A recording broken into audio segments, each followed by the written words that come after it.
The Premier of South Australia State has apologised to a gay British widower after state authorities refused to recognise his marriage.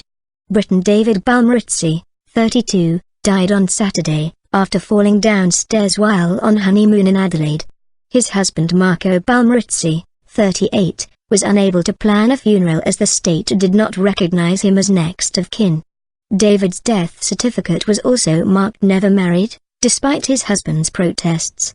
The men, who lived in Sunderland, legally married in London last year.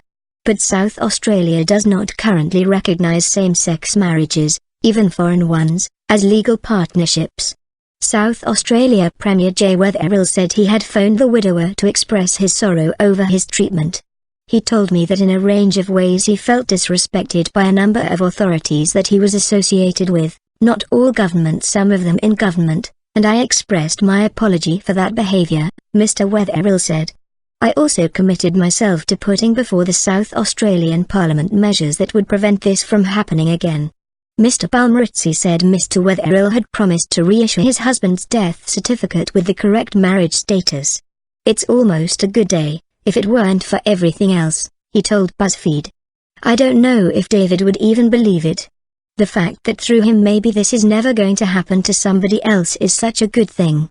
Mr. Weatherill called upon the federal government to introduce legislation legalizing gay marriage. Ultimately this is about recognition of same-sex marriage, and there are so many things that flow from that, such as basic acceptance in our community, he said.